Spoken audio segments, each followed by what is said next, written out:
XYZ நேயர்கள் அனைவருக்கும் வணக்கம். பாஜகவினுடைய முன்னாள் தலைவர் திரு அண்ணாமலை அவர்கள் தேர்தலில் போட்டியிடவில்லை.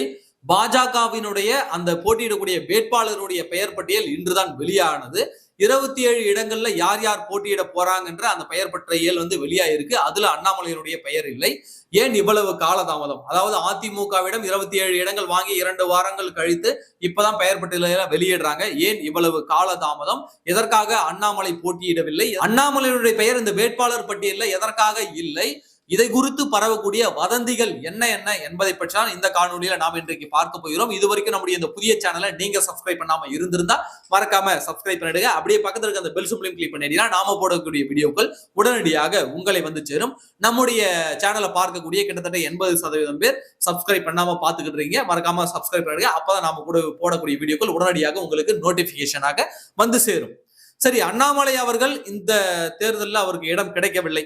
இது குறித்து பரவக்கூடிய அவதூறுகள் வதந்திகள் என்ன அப்படின்னாக்க, எடப்பாடி பழனிசாமி அவர்கள் பழி வாங்கி விட்டார், எடப்பாடி பழனிசாமி அவர்கள் அவர் கேட்ட தொகுதியை கொடுக்கவில்லை அப்படின்னு சொல்லிட்டு இந்த பக்கம் பரவுது. இன்னொரு பக்கம் நயினார் நாகேந்திரன் அவர்களுக்கும் அண்ணாமலைக்கும் மோதல் இருக்கிறது, அதனாலதான் நயினார் நாகேந்திரன் அவர்கள் அண்ணாமலைக்கு சீட்டு ஒதுக்கவில்லை அப்படின்னு சொல்லிட்டு ஒரு பக்கம் அவதூறு பரவிக்கிட்டு இருக்கு. ஆனால் உண்மை நிலை என்ன? அண்ணாமலை அவர்கள் போட்டியிடுவார் நான் எதிர்பார்த்தேன். உண்மையாலுமே அவர் போட்டியிட்டு இருக்க வேண்டும். இதுல என்ன நடந்தது அப்படின்னாக்க, அதிமுக 27 இடங்களை பாஜகவுக்கு கொடுத்தது. புரியுதுங்களா? போன தடவை பாஜகவிற்கு அதிமுக 20-25 இடங்களோ கொடுத்தது. ஆனால் இந்த முறை போன தடவை கொடுத்ததை விட, கடந்த முறை கொடுத்ததை விட 2 இடங்கள் அதிகமாக தான் சேர்த்து கொடுத்திருக்கிறது. குறைவாகலாம் கொடுக்கல அதிமுக பாஜகவிற்கு இடங்கள். அப்ப 27 இடங்களை கொடுத்து விட்டது. அந்த 27 இடங்கள்ல யார் யார் வேட்பாளர், யார் யாரெல்லாம் போட்டியிட விரும்புறீங்க அப்படின்னு சொல்லிட்டு நிறைய பேருடைய அந்த லிஸ்ட் எல்லாம் கேட்டு லிஸ்ட் எல்லாம் ஃபைண்ட் அவுட் பண்ணிட்டாங்க. நாடாளுமன்ற நிலைக்குழு இருக்குல்ல, பாஜகவினுடைய அந்த மையக்குழு இருக்குல்ல, அந்த மையக்குழுவுடைய ஒப்புதலுக்காக தான் இந்த 2 வார காலம் தாமதமே தவிர அண்ணாமலைக்காக இந்த 2 வார காலம் தாமதத்தை ஏற்படுத்தவில்லை பாஜக. அதை முதல்ல புரிஞ்சுக்கங்க. இன்னொரு விஷயம், அண்ணாமலைக்கு சீட்டு இல்லைன்னு சொல்லிட்டு யாரும் சொல்லல. அதிமுகவும் சொல்லல, பாஜகவும் சொல்லல. அதிமுக எடப்பாடி பழனிசாமி அவர்கள் 27 இடங்களை கொடுத்துட்டாங்க. இந்த இடங்கள், இத்தனை இடங்கள் நான் வச்சுங்க, நீங்க யாருனாலும் வேட்பாளராக போட்டுங்கன்னு அதிமுக அதோடு வெளியே வந்து விட்டது. எடப்பாடி பழனிசாமி அதோட வெளியில வந்துட்டாரு. இப்போ டிடிவிக்கு 11 இடம் கொடுத்தாங்க. 11 இடம் கொடுத்துட்டு இந்த இடம்பா, இந்தாப்பா 11 இடம், நீ யாருனாலும் போட்டுக்க அப்படின்னு சொல்லிட்டு அதிமுக வெளியில வந்துருச்சு. அதிமுகவும் டிடிவி தினகரன் கட்சிக்கு அந்த சம்மதமும் இல்லை. அதே மாதிரிதான் அன்புமணி அண்ணனுக்கும் 18 இடங்களை கொடுத்தாங்க. நீங்க யாருனாலும் போட்டுங்கன்னு அவங்க சைலண்டா வந்துட்டாங்க. இதேதான் பாஜகவிலையும். ஏன்னா ஒரு தேசிய கட்சியில போயிட்டு இந்த மாநில கட்சி போய் ஒன்னும் தலையிடாது. ஏன்னா எடப்பாடி பழனிசாமிக்கு ஆல்ரெடி தலைக்கு மேல வேலை இருக்கு. அதிமுக தொண்டர்கள்லாம் பம்பரமா சுழன்று வேலை பார்த்துக்கிட்டு இருக்காங்க. திமுகவை எதிர்த்து ஒவ்வொரு தொகுதியிலும் களமாடிக்கிட்டு இருக்காங்க. அண்ணாமலை கூட சண்டை பிடிக்கிறது தான் அதிமுக காரங்களுக்கு வேலையா? சொல்லுங்க பாப்போம். எதுக்கு இதுல அதிமுக வம்புக்கு இழுக்கிறீங்க? அதிமுகவுக்கும் பாஜக கொடுத்த 27 சீட்டுக்கு எந்த சம்பந்தமும் இல்ல. அண்ணாமலைக்கு சீட்டு கிடைக்காதலையும் எந்த சம்பந்தமும் அதிமுகவுக்கு இல்ல.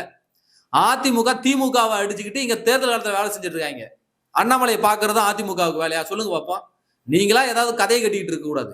சரி, ஏன் அண்ணாமலைக்கு சீட்டு ஒதுக்கப்படவில்லை அது உங்களுக்கு தெரியுமா? சீட்டு ஒதுக்குனாங்க, அண்ணாமலைக்கு சீட்டு கொடுத்தாங்க. எங்க தெரியுமா கொடுத்தாங்க? ஒண்ணு மொடாக்குறிச்சியில் நில்லுங்க, அல்லது திருப்பூர் தெற்கு தொகுதியில நில்லுங்க அப்படின்னு சொல்லிட்டு அண்ணாமலைக்கு வாய்ப்பு கொடுக்கப்பட்டது. இந்த 2 இடங்கள் எதுலயாவது உள்ள போட்டியிடுங்க சொன்னாங்க. ஆனா அண்ணாமலை அவர்கள், எனக்கு கோயம்புத்தூர்ல ஒரு தொகுதி வேணும், ஏன்னா கோயம்புத்தூர்ல தான் நிப்பேன், கோயம்புத்தூர்ல கொடுக்குற மாதிரி இருந்தா எனக்கு கொடுங்க, இல்லைன்னா வேணான்னு அண்ணாமலை அவர்கள் தான் சொன்னார். புரியுதுங்களா? கோயம்புத்தூர்ல ஒரு இடம் கொடுக்குறேன் அப்படின்னு எடப்பாடி பழனிசாமி பாஜக சொல்லிட்டார். மதுரையில ஒரு இடம் கொடுக்குறேன்ட்டார். ஏன்னா கொங்கு பெல்ட் அதிமுகவிற்கு சாதகமான தொகுதி. புரியுதுங்களா? அதிமுகவுக்கு சாதகமான தொகுதி, அத்தனை தொகுதியுமே கொங்கு பெல்ட்ல. குறிப்பா எடப்பாடி பழனிசாமி அவர்கள் அதிமுக தலைமை பொறுப்பேற்ற பிறகு அது இன்னும் வலுவாகி இருக்கிறது. கொங்கு பகுதியில திமுகவே நினைச்சாலும் நீ ஓட்ட போட முடியாது, அந்த அளவுக்கு வலுவாகி விட்டது அந்த கொங்கு பகுதி. அப்படி இருந்த சூழல்ல கூட ஒரு இடம் பாஜகவுக்கு கொடுக்குது. இந்தாங்க, நீங்க கோவையில ஒண்ணு கொடுக்குறேன், மதுரையில ஒண்ணு கொடுக்குறேன், மத்த இடங்களை நீங்க பிரிச்சீங்க அப்படி சொல்லிட்டாரு. அப்போ தான் வலுவாக இருக்கிற இடத்துல கூட ஒன்ன பாஜகவுக்கு கொடுக்குறாரு. அவர் இல்லைன்னா சொல்லியே. அவினாசி தொகுதியெல்லாம் எடுத்துங்க, அதெல்லாம் அப்படியே பியூர் ஏடிஎம்கே வெல்லக்கூடிய தொகுதி. தனபால் அவர்கள் நிற்கக்கூடிய தொகுதி அது. அந்த தொகுதி எல்முருகனுக்கு கொடுத்திருக்காரு. பாஜக தானே கொடுத்திருக்காரு. அது நான் தோற்கக்கூடிய தொகுதியா? அதிமுக தொகுதிங்க அது. அவினாசி அதிமுக கோட்டை. அதையே பாஜகவுக்கு கொடுத்திருக்காரு. அதே மாதிரி கோயம்புத்தூர்ல ஒரு இடத்தை கொடுத்திருக்காரு. மொத்தத்தையுமா தூக்கி கொடுக்க முடியும்? எல்லா இடங்களையும் அந்த கூட்டணி கட்சிகளும் பலன் பெறணும். கூட்டணி கட்சிகளால அந்த முதன்மை கட்சிகளும் பலன் பெறணும். அதனால 2 பேரும் ஷீட் ஷேரிங் பண்ணிக்குவாங்க. எடப்பாடி பழனிசாமி அவர்கள் கோயம்புத்தூர்ல ஒரு இடம் கொடுக்குறேன், அது நீங்க யாருக்குனாலும் கொடுத்துங்கன்னு சொல்லிட்டு அவர் விலகிட்டார், கொடுத்துட்டாரு. கோவை வடக்குல வானதி சீனிவாசன் நான் தான் போட்டியிடணும் வந்து நிக்கிறாங்க. அண்ணாமலை அவர்கள் அந்த ஒரு இடம் எனக்கு வேணும்னு வந்து நிக்கிறாங்க. இப்போ தேசிய கட்சிக்கு இருக்கக்கூடிய ஒரு பிரச்சனையே இதுதான். ஏன்னா வானதி சீனிவாசன் தேசிய மகளிர் அணி செயலாளராக இருக்காங்க. அண்ணாமலை அவர்கள் இப்ப ஒரு மாநில தலைவராக கூட இல்லை. அப்படியே மாநில தலைவராக இருந்தால் கூட வானதி சீனிவாசன் தான் சீனியர். புரியுதுங்களா? அப்ப தேசிய தலைமை வந்து ஒரு தேசிய கட்சி வந்து அப்படிதான் அணுகும்.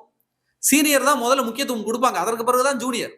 அதனாலதான் கோவை வடக்க அண்ணாமலை கொடுக்கல. அதற்கு பதிலாக தான் திருப்பூர் தெற்கையும் மொடாக்குறிச்சியிலையும் போட்டியிடுங்க அண்ணாமலை அப்படின்னு பியூஷ் கோயல் சொல்றார். பாஜக தலைமை சொல்லுது. அண்ணாமலைக்கு அப்படி என்ன பிடிவாதம்? அண்ணாமலை அண்ணன் மீது எந்த கோபம்லாம் கிடையாது. என்ன பிடிவாதம் உங்களுக்கு? உங்களுக்கு சீட்டே கொடுக்க மாட்டேன் அப்படி சொன்னாதான் நீங்க பேசுறது, கேள்வி கேட்கறது, பிரச்சனை பண்றது நியாயம். ஆனா பாஜக தலைமை கொடுக்குது, 2 இடம் கொடுக்குது. இது 2ல ஒண்ணு தேர்வு பண்ணீங்க, 2ல போய் நில்லுங்க, எதுலயாவது ஒண்ணுல நில்லுங்கன்னு சொல்லுது. ஆனா இவரு கொடுத்தா கோயம்புத்தூர்ல கூட இல்ல நான் நிக்க மாட்டேன்னு அடம் பிடிச்சா அப்போ தேசிய தலைமை என்ன பண்ணும்? இல்ல தம்பி நீ அதுல நிக்கிறதா இருந்தா நில்லு, இந்த ஏற்கனவே அந்த மொடக்குறிச்சி இது சொன்னாங்கல்ல, இதுல போட்டிடுறதா இருந்தா போட்டிடுங்க, கோவை வடக்கு வானதி கொடுத்தாரு சொன்ன பிறகு நீங்க அடம் பிடிச்சீங்கன்னா தேசிய தலைமை என்ன பண்ணும்? சரி தம்பி அதுக்கு மேல உங்க விருப்பம்னு சொல்லிட்டு அவங்களும் கண்டுக்கிட்டாங்க. சரி எனக்கு தான் கொடுக்கல, நீங்க என்னுடைய ஆதரவாளர்களான அமர் பிரசாத் ரெட்டிக்கு கொடுங்க, அப்புறம் ஏபி சண்முக சுந்தரமா என்னமோ ஒரு ஆள் இருக்காரு போல, அண்ணாமலையுடைய நண்பர், அவருக்கு ஒரு இடம் கொடுங்க, என்னுடைய ஆதரவாளர் 2 பேருக்கு 2 இடம் கொடுங்கன்னு அண்ணாமலை அவர்கள் கேட்கிறாங்க. ஆல்ரெடி எல்லாம் புக் ஆயிடுச்சுப்பா, 27 இடம் தான் கொடுக்கப்பட்டது, எல்லாத்துக்கும் ஆளு ரொம்ப டைட்டா இருக்கு, எல்லாருக்கும் போட்டாச்சு, உனக்கு ஒரு தொகுதி கொடுக்குறேன், நீ நிக்கிறதா தான் நில்லு, ஆதரவாளர்கள்லாம் அப்புறம் பாத்துக்கலாம் அப்படின்ட்டாங்க. ஏன்னா அமர் பிரசாத் ரெட்டியின் மீது பல வழக்குகள் இருக்கு, பல தில்லாலங்கடி வேலைகள் அமர் பிரசாத் ரெட்டி மேல இருக்கு. அதனாலதான் பாஜகவினுடைய தேசிய தலைமை அமர் பிரசாத் ரெட்டியை ஓரம் கட்டி வச்சிருக்கு. புரியுதுங்களா? அதனாலதான் ஓரம் கட்டி வச்சிருக்கு. அண்ணாமலை நீங்க போட்டிடுங்கன்னு எவ்வளவோ வற்புறுத்தி பார்த்துட்டாங்க. அவர் எனக்கு வேணாம் நான் போட்டிட்டா கோவையில் தான் போட்டிடும் சொல்லிட்டு அவரே வாண்டடா இல்ல அப்படின்ட்டு நின்ட்டார். எனக்கு கோவை கொடுத்தா கொடுங்க, இல்லைனாக்க எனக்கு வேண்டாம் அப்படின்ட்டாரு. சரிப்பா நீ வேணாம் போட்டிட வேணாம் அப்படின்னு அவங்க முடிவு எடுத்துறாங்க. அவ்வளவுதான். அண்ணாமலைக்கு என்னமோ சீட்டு கொடுக்கல, அண்ணாமலையை ஒதுக்க பாக்குறாங்க, இதெல்லாம் அவதூறு. குறிப்பா அதிமுகவுக்கும் அண்ணாமலைக்கு சீட்டு கொடுக்காததுக்கும் எந்த சம்மந்தமும் இல்லை. அதிமுக மதுரையில மாவட்டத்தில் ஒரு இடம் கொடுத்துட்றேன், கோவையில ஒரு இடம் கொடுத்துட்றேன், உங்க விருப்பம் நீங்க யாருனாலும் நிக்க வச்சுக்கன்னு சொல்லிட்டு அவங்க சரியா கொடுத்துட்டு அவங்க மட்டும் நான் வந்துட்டாங்க. இதுல பாஜக கட்சிக்குள்ளதான் இந்த சிக்கல்கள் இருக்கு. பாஜக கூட அண்ணாமலைக்கு தரமாட்டேன்னு சொல்லல, அண்ணாமலைக்கு 2 இடங்களை கொடுத்து இந்த 2 இடங்களை ஏதாவது ஒன்று நில்லுங்கன்னு தான் சொல்றாங்க. அவரு நிக்க மாட்டேன்ட்டாரு. கோயம்புத்தூர்லாம் போட்டியிடணும் பிடிவாதமா இருந்தாக்க தேசிய தலைமை என்ன பண்ணும்? தனி நபரை விட ஒரு இயக்கம் பிரியுது, அதை முதல்ல ஞாபகம் வச்சுக்கோங்க. தனி நபரால இயக்கம் இயங்கவில்லை. இன்னைக்கு அதிமுக வந்து ஓபிஎஸ் போயிட்டாரு, நான் அதிமுக ஸ்தம்பித்து நின்றுடுச்சா? செங்கோட்டையன் போயிட்டாரு, தனபால் மகன் போயிட்டாரு, இது வரைக்கும் அதிமுக கிட்டத்தட்ட 19 பேர் உடச்சிக்கிட்டு வெளில போயிட்டாங்க. அந்த 19 பேரும் திமுகவில் இன்றைக்கு அமைச்சர்களாக, எம்பிக்களாக, எம்எல்ஏக்களாக இருக்காங்க. அதிமுக இயங்காம போயிடுச்சா? அண்ணாமலை என்ற ஒற்றை நபர் வெளியே போனா கூட பாஜக என்ற கட்சி இயங்கும். மோடி என்ற ஒரு நபர் வெளியே போனா கூட பாஜக என்ற கட்சி இயங்கும். அமித்ஷா என்ற நபர் வெளியே போனா கூட பாஜக என்ற கட்சி இயங்கும். தனி நபரால இயக்கம் கிடையாது. எல்லாரும் கூட சேர்ந்துதான் போகணும். மொடாக்குறிச்சியில ஏன் ஜெயிக்க முடியாதா? கூட்டணியில் இருக்கீங்கல்ல, எல்லாரும் சேர்ந்து வேலை செய்வாங்கல்ல. திருப்பூர் தெற்குல அண்ணாமலை அவர்களால் ஜெயிக்க முடியாதா? கூட்டணி கட்சிகள் இருக்காங்கல்ல, எல்லாரும் சேர்ந்து வேலை செய்யலாம்ல, ஈஸியா ஜெயிக்கலாம்ல. எதுக்காக கோயம்புத்தூர் அவ்வளவு விடாப்பிடியா அடம் பிடிக்கிறீங்க? அப்போ இது அண்ணாமலையின் மீதான தவறு தானே தவிர அதிமுக மேலேயோ பாஜகவின் மேலோ எந்த தவறும் கிடையாது. சீட்டு கொடுக்கலனாக்க நீங்க கேள்வி கேட்கறது நியாயம். ஏங்க கட்சிக்காக 4-5 வருஷம் உழைச்சிருக்காரு, கட்சியை வளர்த்திருக்கிறாரு, அவருக்கு ஏங்க கொடுக்கல அப்படின்னு கேட்கறது நியாயம். கொடுக்குறாங்க, கொடுத்த இடம் பிடிக்கலன்னு அவர் சொல்றாரு. அதிமுக பாஜக என்ன செய்யும்? எனவே கூட்டணி வெல்லுவதற்கு என்ன வாய்ப்போ அதை பாருங்க. பாஜகவும் வெல்லணும், அதிமுகவும் வெல்லணும். 2 பேரும் 2 தரப்பு வாக்குகளும் பரஸ்பரமாக பரிமாறி கொண்டு 2 பேரும் களத்தில் நின்னாதான் திமுகவை தோற்க முடியும். இது அண்ணாமலை போட்டியிடுறாரா, அண்ணாமலை போட்டியிடலையான்றது பிரச்சனை இல்ல. திமுகவை தூக்குறமா இல்லையா அதுதான் பிரச்சனை. திமுகவை அழித்தொழிக்கிறமா அழித்தொழிக்கலையா அதான் பிரச்சனை. திமுகவை விரட்டுறமா இல்லையா அதுதான் பிரச்சனை. இங்க அதனால இந்த மாதிரி சின்ன சின்ன பிரச்சனைகள்லாம் கொண்டு வந்து கூட்டணிக்குள்ள பேசிக்கிட்டு கூட்டணிக்குள்ள மன விரிசலையோ அந்த புகைச்சலையோ ஏற்படுத்தக்கூடாது.